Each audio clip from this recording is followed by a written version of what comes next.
Hola, buenas tardes.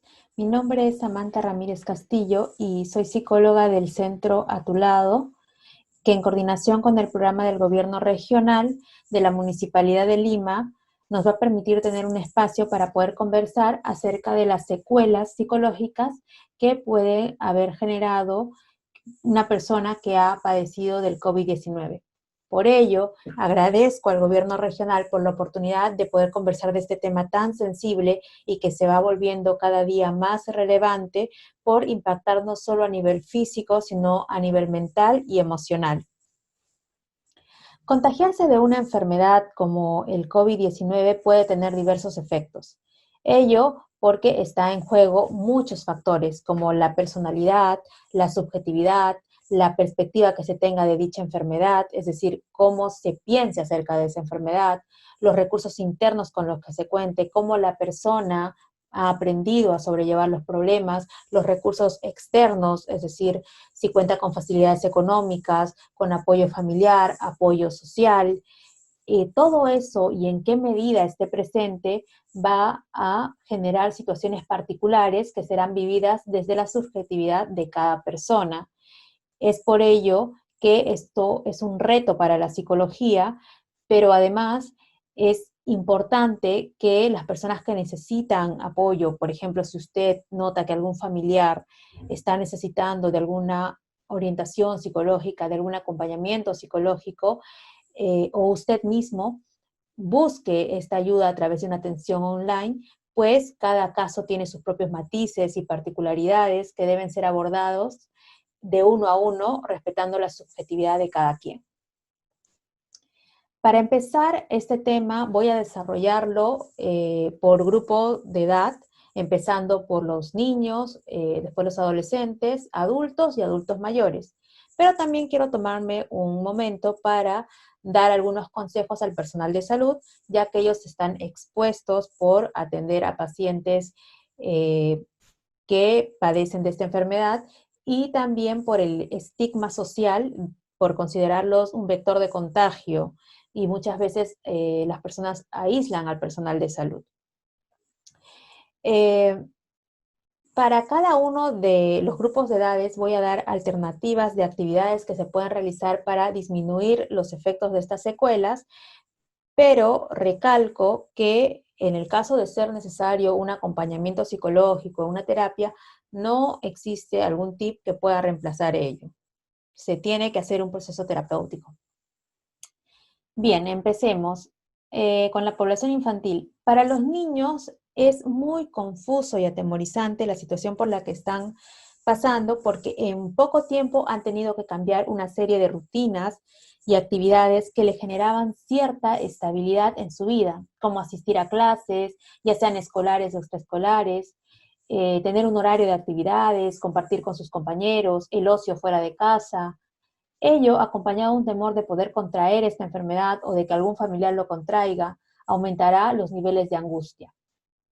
Ahora bien, los impactos psicológicos son mayores en niños que cuentan con escasos recursos económicos. Ello debido a que los pone en una posición de mayor vulnerabilidad, por un lado por tener menores accesos a ciertos beneficios que la economía no, podía brindar, y también debido a que la economía familiar es un estresor importante que va a percibir el niño. Una situación importante a considerar también es el duelo de algún familiar debido a esta enfermedad y cómo ello es tratado en la familia y conversado con el menor. Existen temas que nos cuesta tratar con un niño, ya sea porque son temas tabús, porque dan vergüenza o porque el propio adulto no lo ha comprendido todavía. Por ello, para el tema del duelo, quiero hacer 3 recomendaciones. La primera es que el adulto tramite su propio duelo, ya sea a través de un acompañamiento psicológico, si lo considera necesario, o que se tome el espacio y el tiempo para poder comprender sus emociones, eh, validarlas, aceptar lo que está pasando y luego conversar con el menor. Si él no comprende cabalmente la situación, menos va a poder explicarle a otra persona aquello que está sucediendo. La segunda recomendación es justamente explicar la muerte como algo natural, como parte de la vida. En otros países suelen valerse de los recursos naturales para hacer este tipo de explicaciones, ya que en la naturaleza se grafican los ciclos de vida.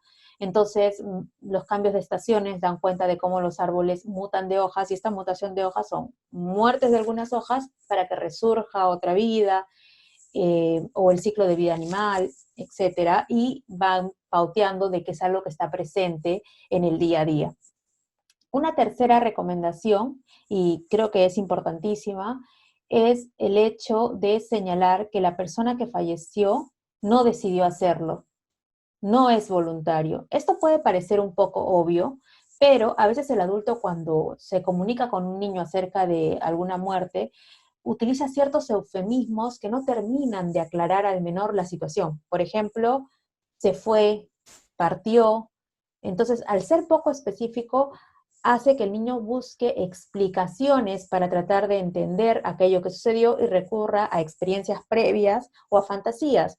Y las experiencias previas que puede tener de por qué alguien se alejó de él fue porque no le hizo caso, se portó mal. Entonces, en vez de entender la situación, le genera una culpa y una responsabilidad de algo que no tendría por qué tenerlo. Y también pone a la persona que falleció en una posición de responsabilidad de decidir irse cuando la situación no fue así. Entonces es importante aclarar que no es algo voluntario y ponerle el término correcto, ¿no? Otra secuela importante que se ve en la infancia es la exacerbación de los problemas de aprendizaje. Ello debido a que muchas escuelas no estaban preparadas para digitalizar sus mallas o sus clases, y han tenido que hacerlo sobre la marcha, generando ciertos déficits, o otros no contaban con los recursos para hacerlos, por los que no recibieron alumnos y mucha población se quedó desatendida.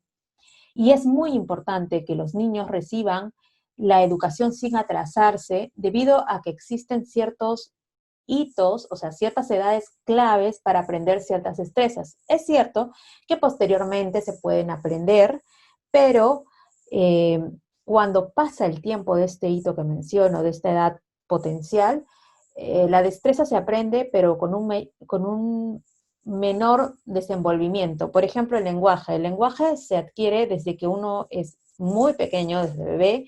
Ahí esos balbuceos son importantes, y hasta los 7 años se va consolidando.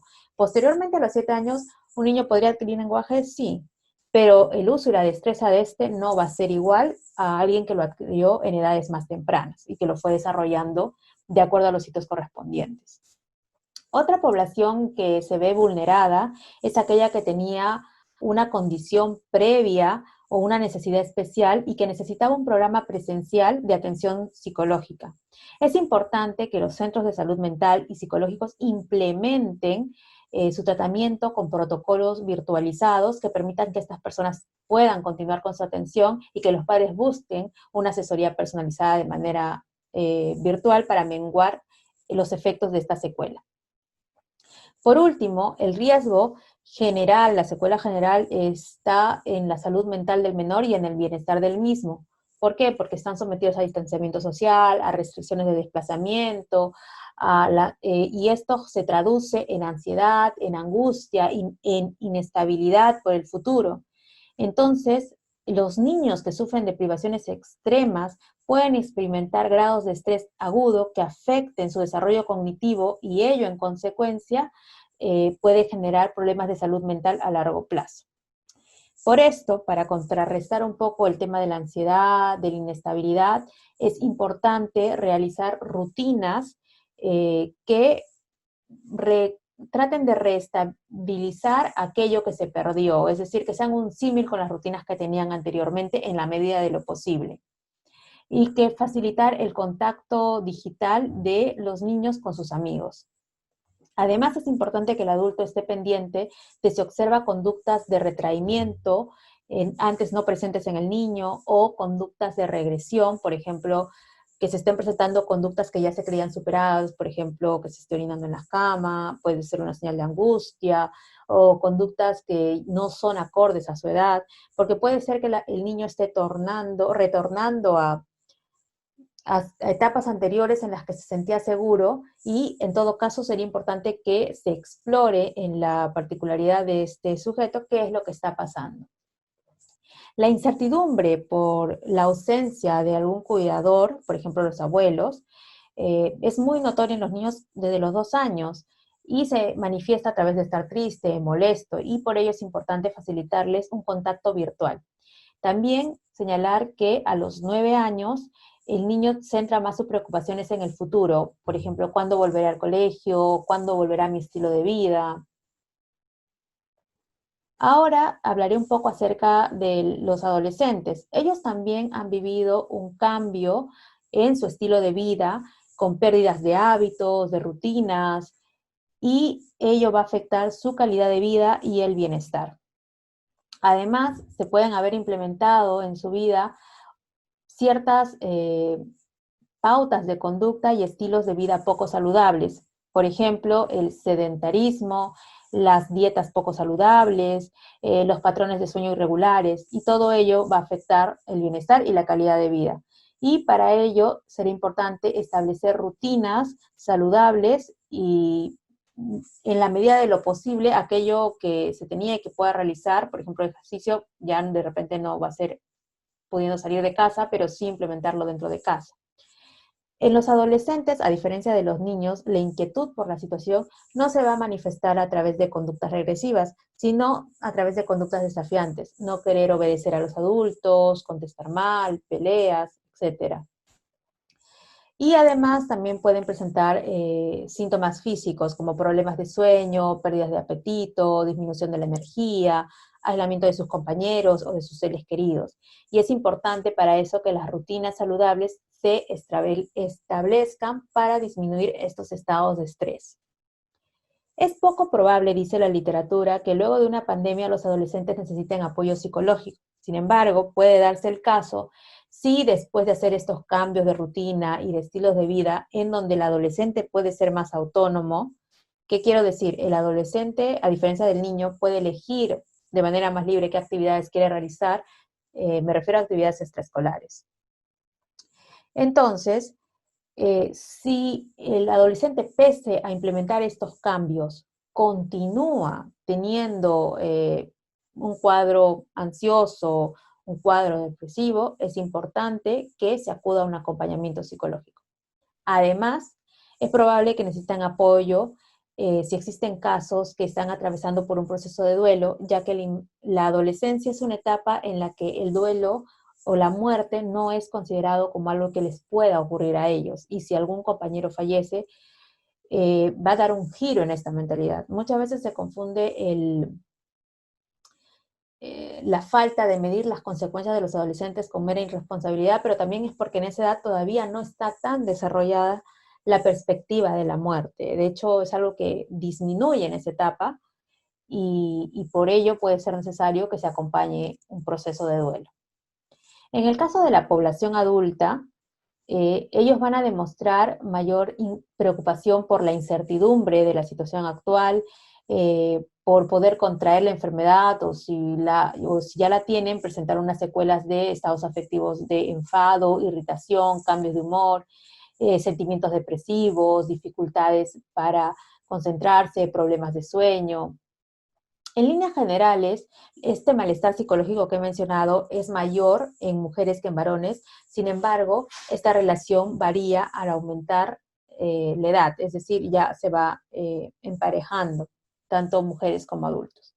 Los ataques de ansiedad y de angustias es una secuela del COVID que, si se presenta de manera aislada, simplemente la angustia, sin acompañar otros síntomas, no es tan alarmante como el hecho de ir sumándole más síntomas. Por ejemplo, ataques de pánico, que ya no pueda dormir, etcétera. Las mujeres reportan estados de angustia más elevados que los hombres y el menor nivel económico es un factor de angustia importante. Ello es entendible porque la economía es un estresor. Se presenta también una tendencia en el adulto a no querer hablar de los problemas y a no querer pensar sobre ellos, sobre todo en edades entre 18 y 34 años. Y esto es interesante porque en España, si bien se encontró una disminución en el uso de sustancias como el tabaco, el cannabis y el alcohol en un 10% de la población, un 21% había aumentado en el uso de estas tres sustancias. Y lo que tienen en común estas tres sustancias es que favorecen conductas evitativas, es decir, las personas que consumen no afrontan la realidad, más bien intentan esquivarla adormeciéndose en un estado de relajación que les provee tanto el cannabis, el alcohol como el tabaco. Y al final esta vía para tramitar, o más bien evitar tramitar con la realidad, no es ni una vía de solución ni una estrategia de afrontamiento. Y cuando pase el efecto de adormecimiento, la persona va a volver a sentir la preocupación, va a volver a sentir el malestar y va a necesitar volver a consumir porque no ha generado una estrategia para afrontar los problemas. A la par se encuentra que está aumentando la adicción a los videojuegos y las apuestas virtuales.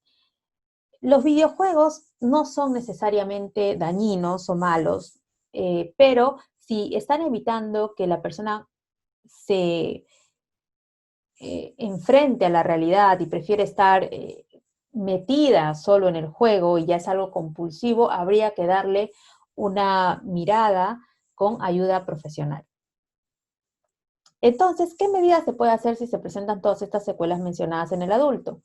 Primero, replantear los hábitos que se han ido generando a consecuencia del COVID. Plantear actividades recreativas que no afecten ni expongan su salud. Realizar planes y estrategias de afrontamiento que solucionen los problemas y que no solo sirvan para evitar la realidad. Acudir a terapia si lo considera necesario y psicoeducarse acerca de conductas preventivas en relación al COVID y ir investigando y desmintiendo los mitos que se han generado en torno a este. En el caso de los adultos mayores, ellos pueden experimentar estrés, agotamiento, ansiedad y angustia que se van a traducir en síntomas de irritabilidad, problemas para dormir, poca atención. Por ello es importante intervenir antes de que dichos estados afectivos deriven en cuadros depresivos o ansiosos.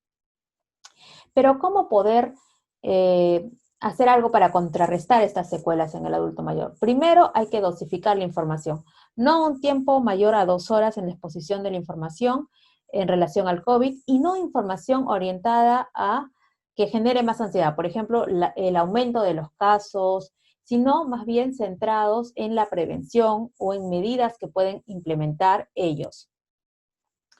Segundo punto, establecer un espacio de escucha familiar hacia el adulto mayor. Y este espacio de escucha no debe juzgar la emoción ni debe acallarla. O sea, si se presenta el llanto, si se presenta la ira, la tristeza, todas estas emociones deben ser validadas, pues es una persona que está viviendo un grado de angustia, debe tolerarse y darle un espacio a su expresión.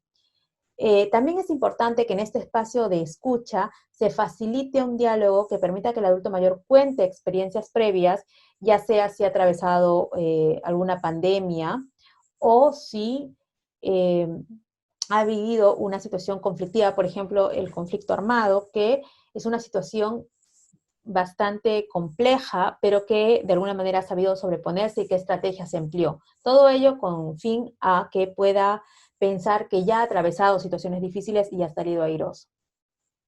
También es importante que se establezcan actividades familiares como compartir juegos de mesa, actividades que disfruten y en la medida de lo posible deben ser fomentadas por la familia.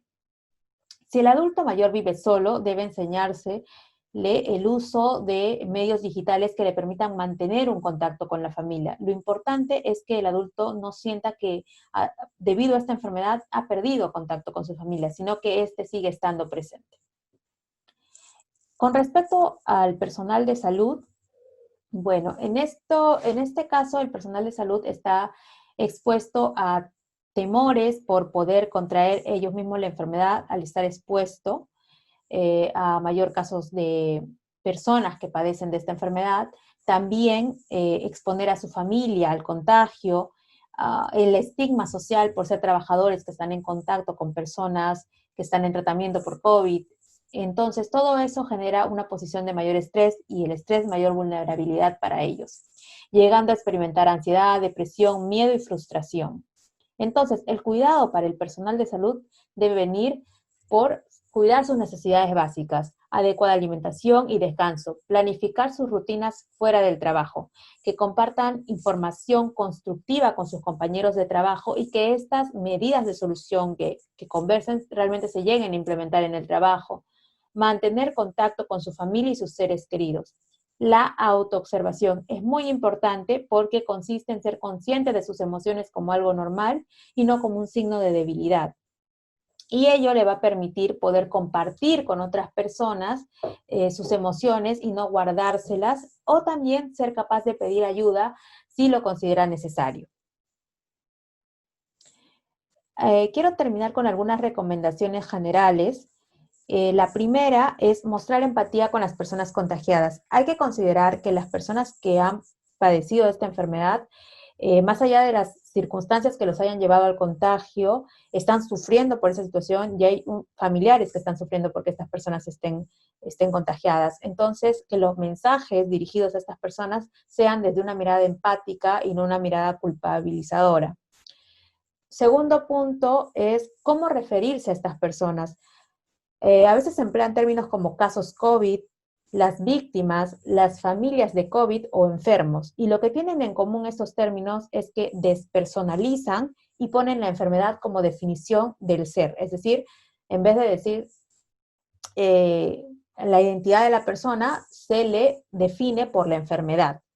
Entonces, los términos que se deberían emplear es personas que tienen COVID, personas que están en tratamiento por COVID, personas que están en recuperación de COVID, porque ello va a disminuir el estigma social que se genera en torno a esta enfermedad. También es importante minimizar el tiempo de las noticias y priorizar que la información que se adquiera sea orientada a la prevención y no a estadísticas o noticias que pudieran angustiar más, además de fuentes confiables como son la Organización Mundial de la Salud. Finalmente, si está en su posibilidad, apoyar a las personas, porque ello le va a reportar un beneficio no solo a la persona que recibe la ayuda, sino también a la persona que la da, porque va a generar sentimientos de bienestar. Recordar que la ayuda no tiene que ser necesariamente ayuda económica, sino que también puede ser ayuda voluntaria, ayuda de una llamada a las personas que consideren que puedan estar necesitando de este apoyo. Antes de despedirme, quisiera comentarles que si desean atención psicológica me pueden encontrar con mi nombre, Samantha Ramírez, en la página de atulado.p o a través del número 947-613-543. Ahora sí, gracias por toda la atención brindada. Espero que esta información les sea de utilidad. Cuídense física y mentalmente. Muchas gracias.